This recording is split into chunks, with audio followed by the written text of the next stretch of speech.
Тен қорғану үшін қандай сынақтардан өту керек? Мен 20 мен 60 жас аралығындағы әрбір жас тобына егжей-тегжейлі тексеру жоспарын жасадым. Онкология шынымен де егде жастағы адамдарда жиі кездеседі. Бірақ тек жас ересектерде дамитын белгілі бір ісіктер мен генетикалық жағдайлар бар. Жасы және бұл туралы білу керек. Осы жастағы бірінші және ең маңызды нәрсе отбасылық қатерлі ісік тарихын білу. Барлық қатерлі ісіктердің шамамен 10% тұқым қуалайды. Яғни әрбір 10 науқастың біреуі ауруды туыстарынан жұқтырған. Мұны қалай түсінуге болады? Генетикалық тест. Бүгінде бұл өте қарапайым және қол жетімді. Оны жоққа шығару немесе растау маңызды. Тұқым қуалайтын Линч синдромы. Бұл жас кезінде онкологияның дамуы күрт өсетін генетикалық жағдай. Елестетіп көріңізші, тұқым қуалайтын Линч синдромының тасымалдаушылары. Олардың ішек қатерлі ісігінің даму қаупі 80% құрайды. Яғни оның пайда болмау ықтималдығы шамалы. Жатырдың қатерлі ісігі 60%, аналық без 24%, асқазан 13%, қуық бүйрегі 25%. Бұл ақылсыз. Сондықтан мұндай науқастар үшін қатерлі ісік скринингін 40 жастан бастап емес, 20 жастан бастау керек. Линч синдромының бар екеніне қалай күдіктенуге болады? Амстердам деп аталатын критерийлер бар. Бірінші, бұл ішектің, асқазанның, қуықтың, жатырдың, аналық бездің және бүйректің қатерлі ісігі бар 3 немесе одан да көп туыстары. Екінші, онкологиялық аурулар 2 немесе одан да көп ұрпақта кездеседі. Немесе онкологияның дамуы туыстарының кез келгенінде ерте жаста, яғни 50 жасқа дейін болады. Біз салқын түрде қан тапсырамыз және нәтиже аламыз. Оның үстіне, неғұрлым тезірек болса, соғұрлым жақсы. Егер Линч синдромы диагнозы қойылса, біз баламен бірге дөңгелек үстелге отырамыз. Тәуекелдерді және одан әрі жыл сайынғы тексерулерді талқылаймыз. Орысша айтқанда, медициналық тексеруден өтеді. Оң генетикалық сынақтың негізінде 20 жастан бастап жыл сайынғы міндетті тексерудің халықаралық хаттамалары бар. Бірінші, гастроколоноскопия. Әрбір 2 жыл сайын немесе туысында ішек қатерлі ісігінің ең ерте пайда болуынан 5 жыл бұрын. Ұсыныстар дәл осылай естіледі. Биопсия қажет болған жағдайда ультрадыбыстық зерттеумен бірге гинекологтың жыл сайынғы тексеруі. Сонымен қатар, мұндай науқастарда бала туу жасынан кейін жатыр мен аналық безді профилактикалық алып тастауды талқылау ұсынылады. Цитологияға арналған зәр анализі. Бұл сұйық биопсия деп аталады. Талдау әдеттегідей жүргізіледі. Ал зертханада дәрігер рак клеткаларының сол жерде қалқып жүргенін тексереді. Сонымен қатар 20 жастан бастап жыл сайын қуық бүйрегінің ультрадыбыстық зерттеуі. Міне, солай. Емтихандар мен сынақтардың осындай қарапайым және қысқаша тізімі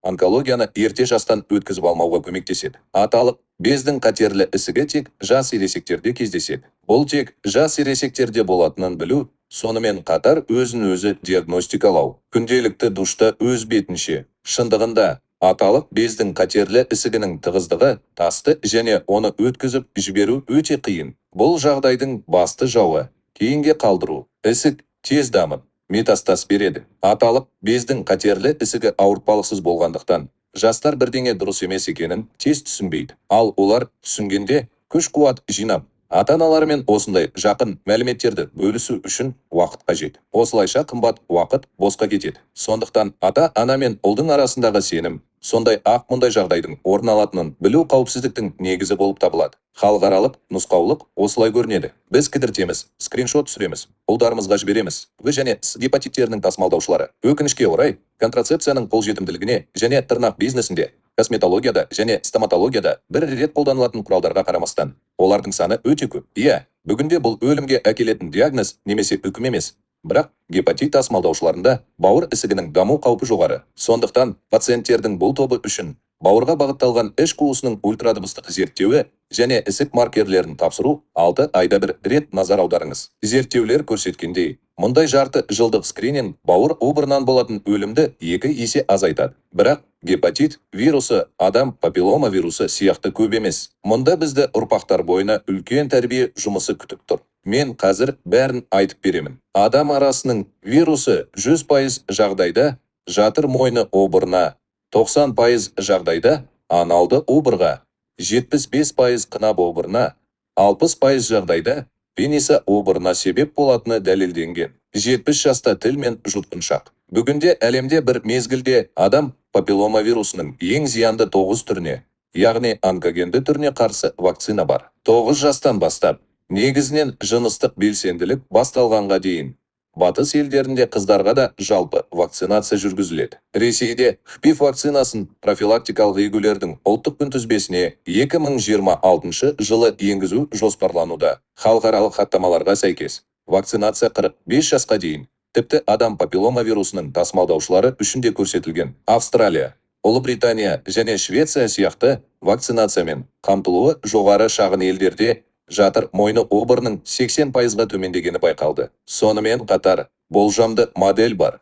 Ол 2060 жылға қарай бүкіл әлемде ұлдар да, қыздар да вакцинацияланатынын көрсетеді. Жатыр мойны обыры толығымен жойылады. Және бұл модель The Lancet журналының ең беделді медициналық журналында жарияланған. Анджелина Джолидің оқиғасы бәрінің есінде. Нюанстарды еске түсірейін. Оның анасы, тәтесі және әжесі сүт безі қатерлі ісігімен ауырған. Ол кезде брика мутациясы деп аталатын тасымалдаушылардың сүт безі қатерлі ісігінің даму қаупі жоғары екені белгілі болды. Сонымен, Анджелина Джолидің сүт безі қатерлі ісігінің даму қаупінің математикалық қосындысы 90%-ға жақындады. Сондықтан ол және оның емдеуші дәрігері тек күте алды. Осыған байланысты әлемде алғаш рет профилактикалық мастектомия жасалды. Яғни сүт бездерін алып тастау және заманауи онкологияның жаңа беті ашылды. Әрбір қыз берсе генінің тасымалдаушысы ма, жоқ па, соны білу керек. Бүгінде бұл қарапайым және әрбір зертханада қолжетімді. Меланома жас ересектерде жиі кездесетін қатерлі ісіктердің бірі болып табылады. 25-30 жас аралығындағы әйелдерде бұл ақштағы ең көп таралған қатерлі ісік. Ал ерлерде аталып без обырынан кейінгі екінші орында. Адамдардың 90%-ы меңнің жай ғана қарайып кеткенін байқайды. Ал меланома ең агрессивті ісіктердің бірі болып табылады және бір жыл ішінде адамның өмірін қиюы мүмкін. Ерекше мең дегеніміз не? Бұл жерде ABC ережесі қайда және бұл асимметрия. Сау мең симметриялы көрінеді. Егер сіз дәл ортасында ойша сызық сызсаңыз, онда оң жағы сол жаққа шағылсады. Егер бір жағы басқаша көрінсе, мысалы, бүйіріне қарай жылжып кетсе, онда бұл ескертудің алғашқы белгісі.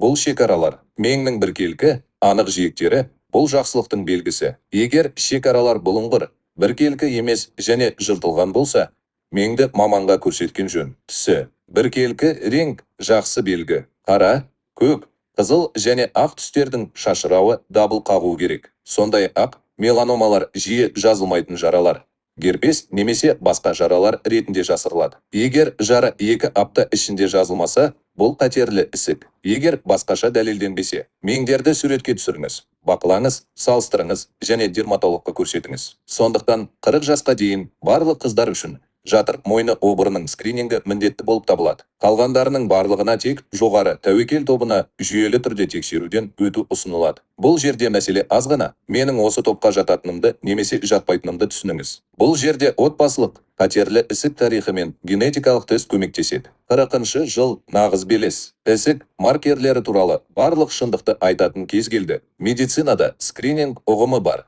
Ол бір ғана сұраққа жауап береді.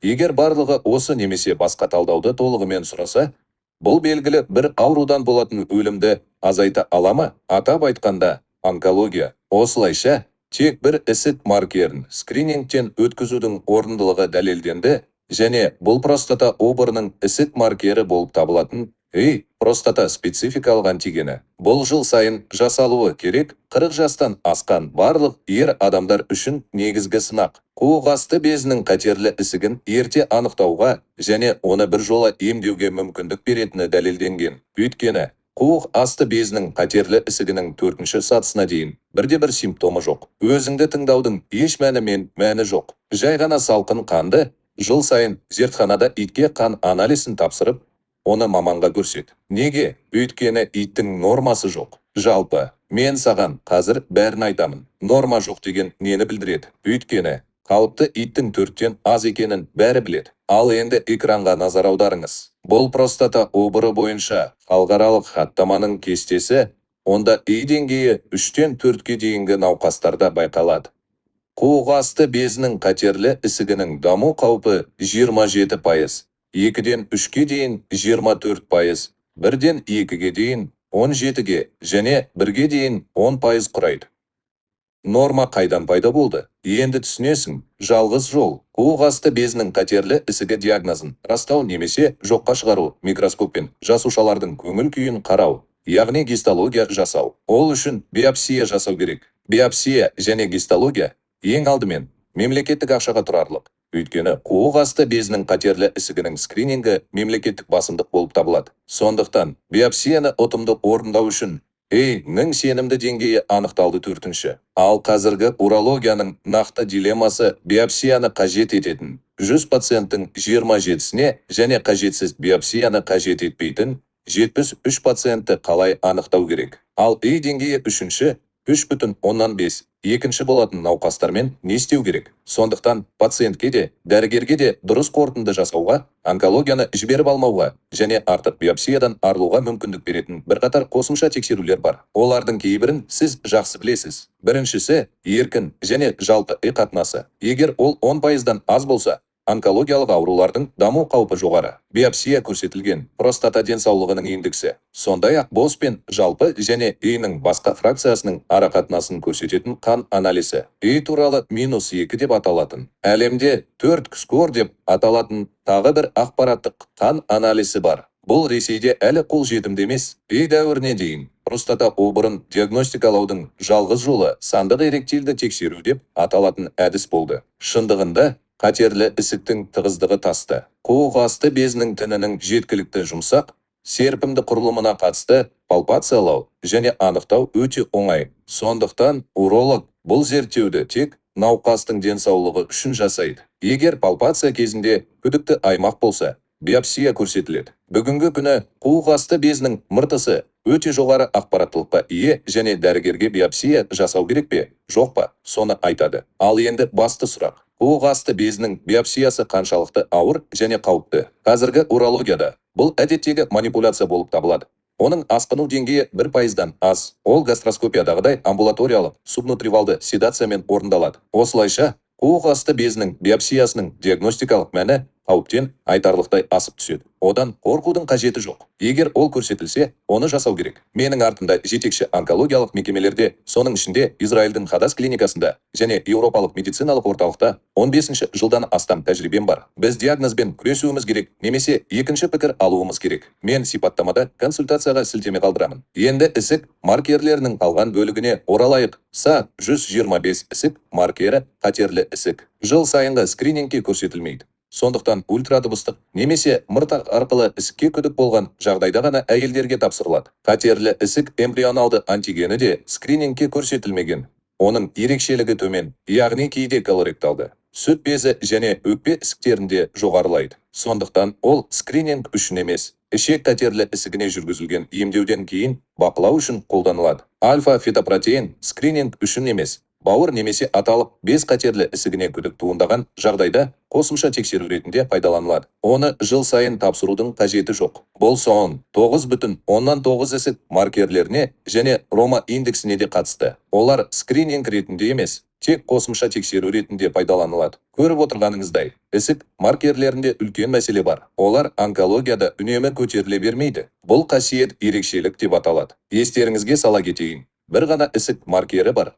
Оны жыл сайын және жүйелі түрде тапсыру мағынасы бар. Бұл простата обырына арналған ісік маркері 40 жастан бастап жыл сайын әрбір ер адамға көрсетіледі. Әйелдерде маммография бірінші орында. Оны жыл сайын жасау керек. Асқазан қатерлі ісігі әлі күнге дейін өлім-жітімнің алғашқы бестігіне кіреді және нашар емделеді. Сондықтан гастроскопия жасау ерлер мен әйелдер үшін міндетті зерттеу болып табылады. Айтпақшы, 1994 жылы халықаралық қатерлі ісіктерді зерттеу агенттігі Хиллари бактер пилариді канцерогендердің бірінші тобына жатқызды. 89% жағдайда кардиологиялық емес, асқазан обырының себебі Хиллари бактер пилари болып табылады. Керісінше, сау жұқтырған адамдарда Хиллари бактер пилариді дер кезінде емдеу асқазан қатерлі ісігінің даму қаупін 2 есе азайтады. Бұл бактерияны анықтау өте оңай.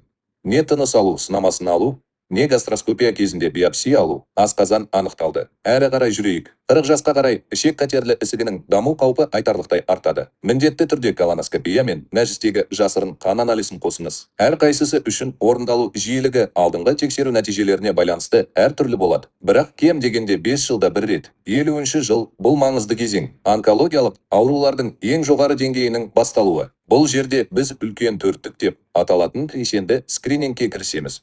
Простата, өкпе, ішек және әйелдердің кеудесі.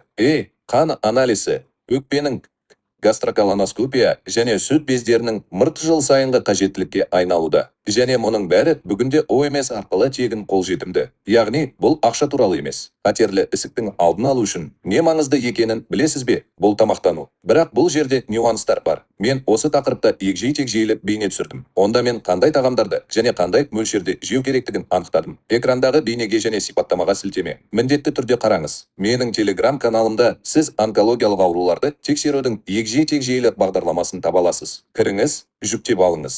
Өзіңізге қамқорлық жасаңыз. Сау болыңыз және жақын арада кездескенше.